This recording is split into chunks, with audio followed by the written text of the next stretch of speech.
মেঘটার নীল, এক মানুষের সাথে আরেক মানুষের থাকবে হাজারো মিল।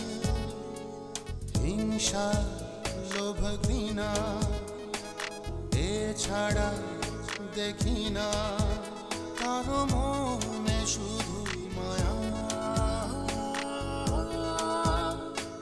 জীবন সে তো ধূপ ছায়া, ধূপ ছায়া।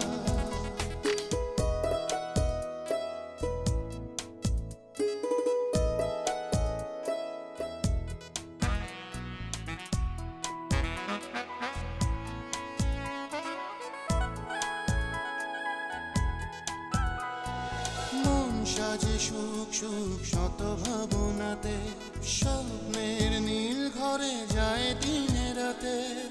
গল্পের বৃত্তে আনা গোনা, দুঃখ সুখেই বোনা। এক মানুষের সাথে আরেক মানুষের থাকবে হাজারো মিল। হিংসা, লোভ, ঘৃণা এছাড়া দেখি না কারো মনে, শুধুই মায়া।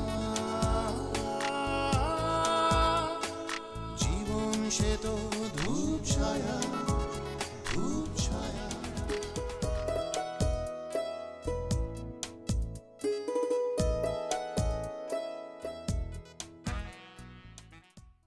আমি তোকে বহুবার বলেছি পার্সোনাল লাইফ আর অফিসটাকে এক করিস না, অনেক সমস্যা হয়। মা আমি বুঝতে পেরেছি। আচ্ছা তোমরা সবাই মিলে যদি এরকম করো তাহলে তো ও জেদ করছে, রাউত ভাইও জেদ দেখাচ্ছে। কিন্তু এত জেদাজেদি করে তো একসাথে থাকা সম্ভব না। সেজন্যই তো আমি তোর সাথে কথা বলতে চাইলাম।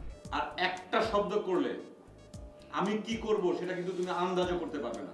এমনি শ্বশুরবাড়িতে তো চিন্তা করতে পারি না, তাই এখানে চিন্তা করছি। কেন শ্বশুরবাড়িতে কি তোমার কথা বলা মানা? আরে না, শ্বশুরবাড়ি তো শ্বশুরবাড়ি, আর এটা নিজের বাড়ি, নিজের। জি আমি শফিন, আমার মেজর ছেলে। ও আচ্ছা, ওই মেয়েটা কি আপনার ওয়াইফ?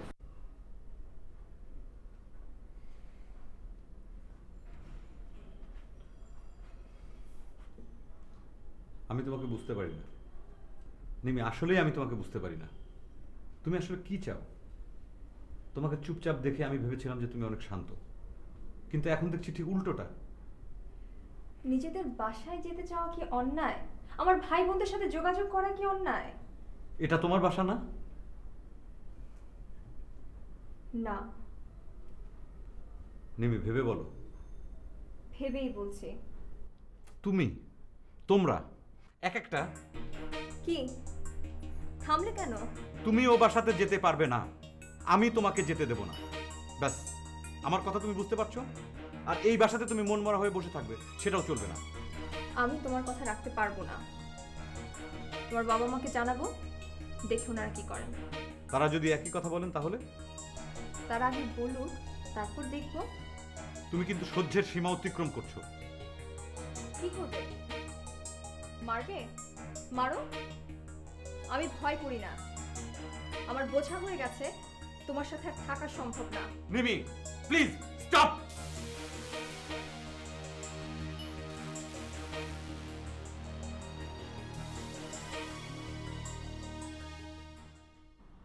হ্যালো ভাইজান, খুব বাজে হচ্ছে বিষয়টা। কি হয়েছে? আপনি নিমির সাথে কথা বলেন, আমার কথা বলতে ইচ্ছা করছে না। আমার মেজাজ ভীষণ খারাপ হয়ে আছে। দাও তো ফোন দাও নিমিকে।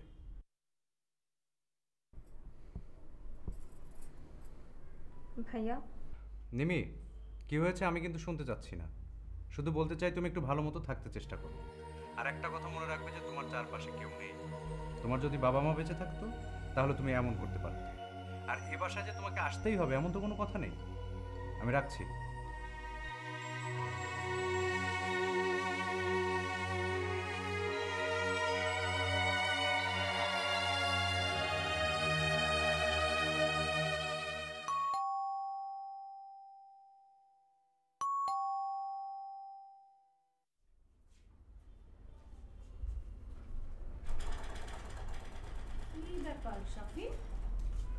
কি হয়েছে?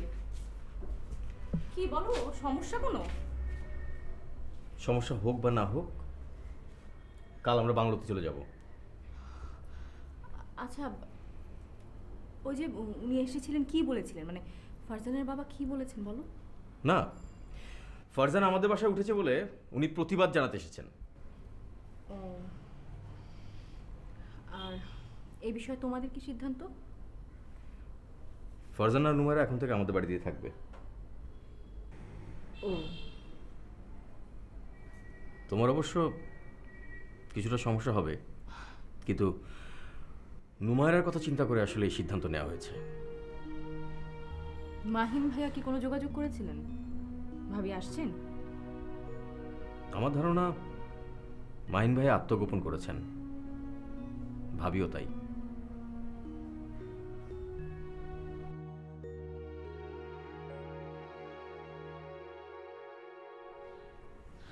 আর বলো না নুদরত, খুব বিপদে আছি। রাহাত আর নিমির মধ্যে অশান্তি লেগেই আছে। আমরাই ভালো আছি, কোনো অশান্তি নেই। এই জন্যই বলি বিয়ে করাটাই ঝামেলা, বিয়ে করলেই অশান্তি শুরু হয়। তোমার এই কথা আমি মানতে রাজি নই সানিয়াত। বিয়ে করলে যদি শুধু অশান্তিই হয়, তাহলে মানুষ বিয়ে করবে কেন? বিয়ে করার লোকটা ছাড়তে পারে না এই জন্য। তুমি না সানিয়াত একটা কি? কিছু না। তো তোমার চাকরি কেমন চলছে? এতদিন পর এই কথা, চাকরি ছেড়েছি সে কবে। ও, এখন আমি আসি। কিছু বলার জন্য এসেছিলে? আগামী সপ্তাহে আমাকে দেখতে আসছে বাবা। ছেলে দেখেছেন, অ্যারেঞ্জ ম্যারেজ করতে হবে আমাকে। ও, তো ছেলে কি করে? আমি কিছুই জানি না। তোমার সাথে আর দেখা হবে না তাই বলতে আসলাম। সাথে শেষ দেখাটাও। এমন ভাবে বলছে যে দেখা মাত্রই মনে হয় বিয়ে হয়ে যাবে। হয়তো তাই। আমি বেশি সময় নেব না, মোটামুটি পছন্দ হলেই বিয়ে করে ফেলবো।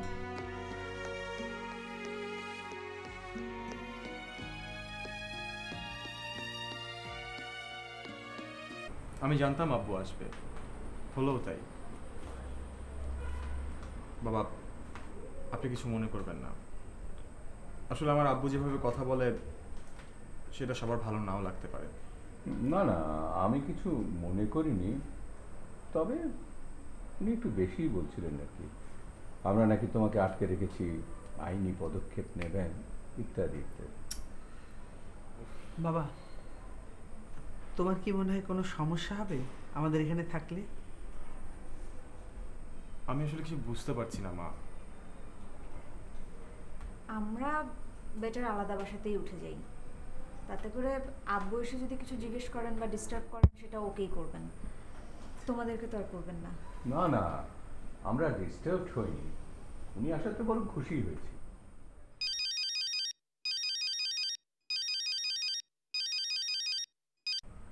হ্যালো, কেমন আছেন?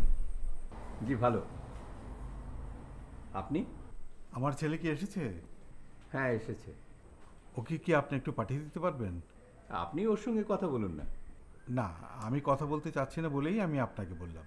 ও আচ্ছা, ঠিক আছে, আমি ওকে বলছি। ঠিক আছে, রাখছি। তোমার বাবা তোমাকে যেতে বলেছেন। আমি যাব না। না গেলে সমস্যা হতে পারে। তুমি আগে আব্বুকে ফোন দাও, ফোন দিয়ে দেখো কি ব্যাপার।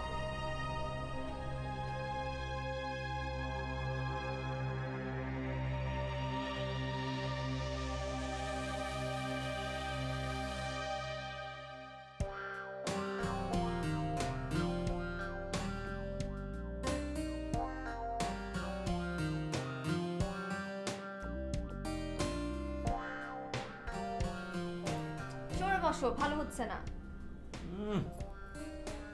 রাগও তুমি করতে পারো, একদম রেগে লাল হয়ে আছো। শুধু তুমি রাগ করতে পারো, অন্য কেউ রাগ করতে পারবে না? অবশ্যই করতে পারবে। রাগ করে তোমাকে কেমন দেখাচ্ছে জানো? এইরকম।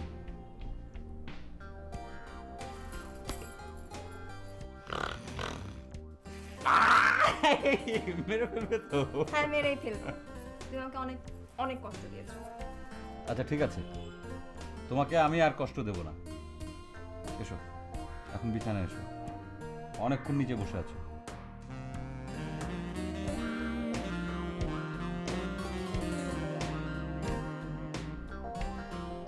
সুন্দর। কি সুন্দর? তোমার তাকিয়ে থাকাটা সুন্দর। আর বানিয়ে বানিয়ে বলতে হবে না, বুঝেছি। কি বুঝেছো? যা বুঝার বুঝেছি। কি বুঝেছো?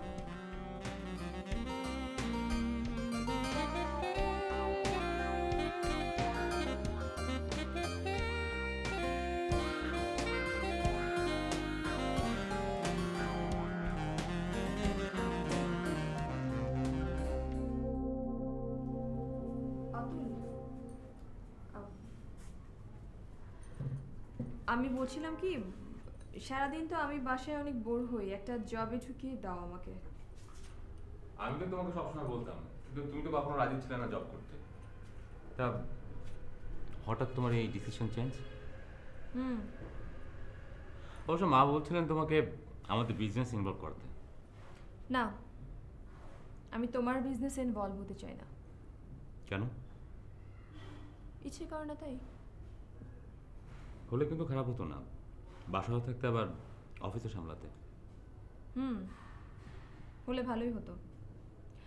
আর আমিও থাকতে পারি যদি সিমেন্ট না থাকে। যদি রাজি হও তাহলে আমি অফিসে জয়েন করতে পারি, আদারওয়াইজ আমি সরি।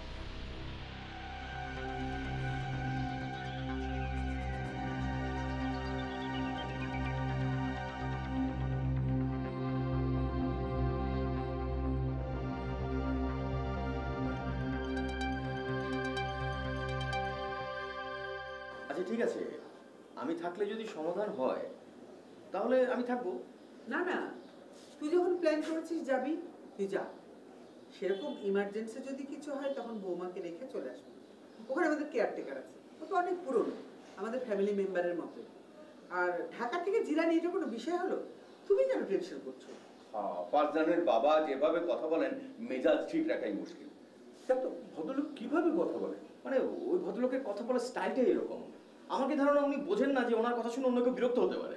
না না না না না না, আমার মনে হয় উনি ঠিকই বোঝেন এবং মানুষকে এভাবে কথা বলে উনি আনন্দ পান। বাবা তাহলে কি ঠিক করলে? নুমাইরা এই বাসাতেই থাকবে, ফারজানোর বাবার সঙ্গে কথা বলে দেখুক। উনি তো আবার ফারজানের ফোন করছেন, আমাকে ফোন করে বলছেন আমার ছেলেকে পাঠিয়ে দেবেন। শোনো বাবা, এরপর যদি ওই ভদ্রলোক ফোন করে তুমি স্ট্রেট বলে দেবে তুমি পাঠাতে পারবে না, ব্যাস। হ্যাঁ তাই করবো। নিজেকে কি যে মনে করেন। ভাগ্যিস আমার বোনের মেয়ের সঙ্গে বিয়ে হয়নি, বলে জোরে কি সমস্যায় পড়তো। নিজের মেয়ের সঙ্গে বিয়ে হয়েছে, সেই সমস্যায় ভুগছেন, তার খেয়াল নেই বোনের মেয়ের কথা।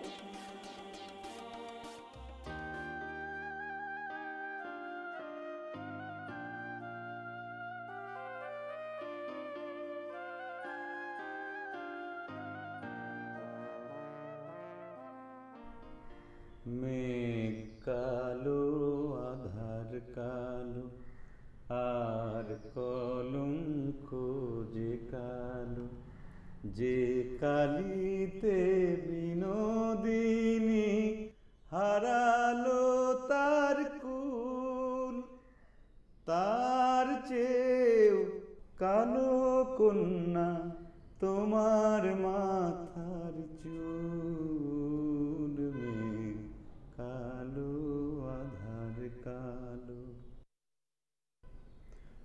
ঘুম কেমন হলো তোমার? ভালো, অনেকদিন পর ভালো ঘুম হলো। অনেক দিন না, বলো অনেক রাত পর অনেক ভালো ঘুম হলো। অনেক রাত।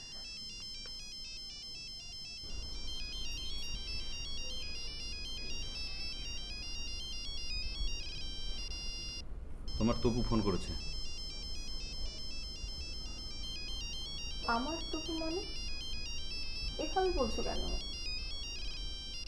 ফোন রিসিভ করে বলে দাও যেন আর ফোন না করে। হ্যালো, কেমন আছেন? ভালো। ভালো থাকার কথা, তাই ভালো আছেন তো জান। কেন, তোমার কি ভালো থাকার কথা না? ভালো থাকার কথা ছিল, তো ভালো থাকতে দিলেন না। দেখো তপু, আমি তোমার সাথে এনে কোনো কথা বলতে চাই না। তুমি ফোন না দিলে আমি খুশি হব। ওকে?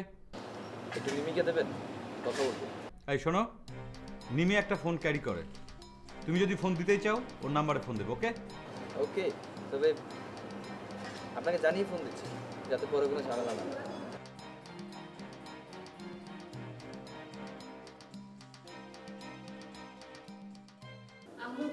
আমি আমার শাশুড়ির সাথে দেখা করে তারপর বাংলা বাড়িতে আমরা রওনা করবো। যে কদিন ভালো লাগে দেখে থাকবো। ঠিক আছে। এই মাহিনীর বউ কি এসেছে? না আম্মু, আসেনি তো। আর আসবে বলে তো মনে হচ্ছে না। অনেকদিন তো হয়ে গেল। মাহিনী কি কোনো ফোনও দেয়নি? না। আচ্ছা, তোমার ফাইনাল এক্সাম কবে? অক্টোবরে। লেখাপড়া একটু কনসেন্ট্রেট করো, অনেক তো ঝামেলা গেল। কি খবর অপরাজিতা? কি এখনো কি আনবিটেনই আছো? অপরাজিতই আছি, আনবিটেন। কেন, তুমি কি আমাকে পরাস্ত করতে চাও নাকি? আরে না না, তা কেন হবে? তো ভাইয়ের সাথে কথা হলো, জব করবে? তোমার ভাইয়া তো আমাকে ওদের ফার্মে জয়েন করতে বলছে। ভালো তো, করো। আর অফিসার বাসা তো একদম পাশাপাশি। কিন্তু আম্মা, আমার হয়তো ওখানে জয়েন করাটা ঠিক হবে না। আমি জয়েন করতে যাচ্ছি না। আচ্ছা, কি অবস্থা? তুমি তাহলে কি বের হচ্ছ? যাচ্ছ বেড়াতে আজকে? যাচ্ছি। তুমি যাবে নাকি? আমি যাব? তোমার কি মাথা খারাপ হয়েছে? এমনিতে কম অশান্তি তো হলো না এই নিয়ে, আবার যাবো তোমার সাথে। চলো না ভাবি, অতুল ভাইকে বলো। আচ্ছা ঠিক আছে, আমরা চলে যাচ্ছি, কিন্তু তুমি অতুল ভাই ফিরলে কথা বলে আমাকে জানিও। আচ্ছা ঠিক আছে।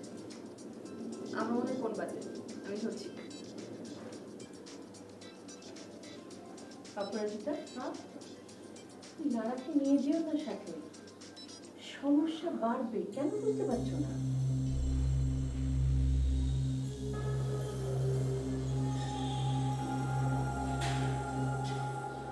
আমি খুব অবাক হচ্ছি আপনাদের কাণ্ড নিয়ে। আমি কখনো আশা করিনি আপনারা আমার কেমন বিহেভ করবেন। আমরা কি আপনার সাথে খুব খারাপ বিহেভ করছি? হ্যাঁ, ভালো করলেন। ফারজানকে পাঠাতে বললাম, পাঠাবো। আজকে আমি ওর সাথে দেখা করে তারপর সেটা আপনার খুশি। এসেছেন নিজের ইচ্ছায়, যাবেনও নিজের ইচ্ছে। কোনো সমস্যা নেই। আচ্ছা, মাহিন আপনার ছেলে কেন, কেমন ফিলিংস হয় আপনার? যেমন একটা ছেলে পিতা আপনি, আর মা হিসেবে আপনার তো বড় ভাই, তাই না? লোকে আপনাকে জিজ্ঞেস করে না? দেখুন, আনফর্চুনেটলি আমার বড় ভাই বিপথে গেছে, সেই জন্য আমরা সবসময় লজ্জায় থাকি। আপনি এভাবে কথাটা না বললেও পারতেন। না না, তুমি বলুন, বলতে দে। উনি যদি না বলেন তাহলে আমরা কি করে বুঝবো যে আপনার কতটা খারাপ? মানুষ ধরিয়ে দিলে না বোঝা যায়। আপনার আর কিছু বলার আছে? আপনি ফারজানকে ফোন দিন, আমি ওর সাথে কথা বলবো, ওকে আসতে বলবো। আর এখন তো আপনাদের কথা শুনুন, আমার না। সরি টু সে, আপনার ছেলে আপনার কন্ট্রোলে নেই। অথচ আমার বাবা যদি বলতেন তাহলে আমি এক পা এখানে দাঁড়িয়ে থাকতাম। ও খুব দিন ফোনটা দিন।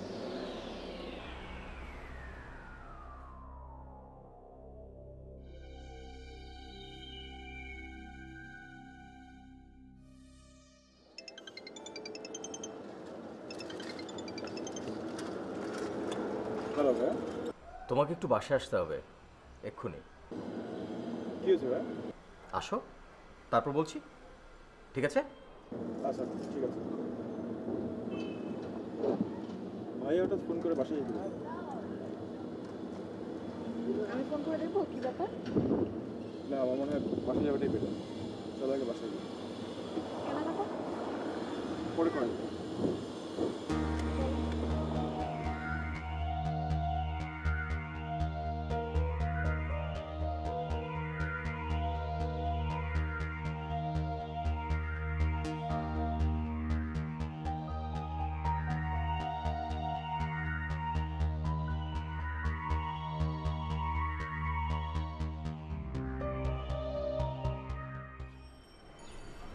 হ্যালো, কি ব্যাপার? তোমার কোনো খোঁজ খবর নেই, কি করছো? যাবে না? ওই যে ফারজানের বাবা এসছেন, কথা বলছেন, তাই একটু দেরি হবে। তুমি তো আসবে মার সঙ্গে কথা বলতে? হ্যাঁ, আসবো ভাবছিলাম, একবারে মায়ের সাথে দেখা করে তারপর চলে যাব। হ্যাঁ, সেটাও হয়। আচ্ছা শোনো, তুমি রেডি থেকো, আমি তোমাকে জানাচ্ছি কি হয়। ঠিক আছে। তুমি কি বড় ধরনের কোনো ঝামেলায় পড়েছো? না, ফারজানের বাবা যেন কেমন, তাই বাবা বললেন যে একটু থাকতে। আচ্ছা থাকো। আর মাহিন ভাইকে কোনো যোগাযোগ করেছিল? হ্যাঁ, আমি আসলে কাউকে বলিনি। গত রাতেই ভাবি ফোন করেছিল, বললেন যে কোনো সময় চলে আসবেন। তাহলে আমি আর যাচ্ছি না তোমাদের বাসায়। হ্যাঁ, আগে আসতে তো দাও, তারপর দেখা যাবে। রাখছি। আম্মু শোনো, শাফিনকে মাহিন ভাই গতকাল রাতেই ফোন দিয়েছিলেন। মাহিন ভাইয়ের বউ যে কোনো সময় ও বাড়িতে গিয়ে উঠবে। আমার আর ভালো লাগে না। কি তোমাদের এই সমস্যা কতদিন চলবে বলো তো? আমারও ভালো লাগে না। আমি কিচ্ছু বুঝতে পারছি না আম্মু, এই জন্য আমি এবার বাংলাতে গিয়ে আর ফিরে আসবো না, থেকে যাবো।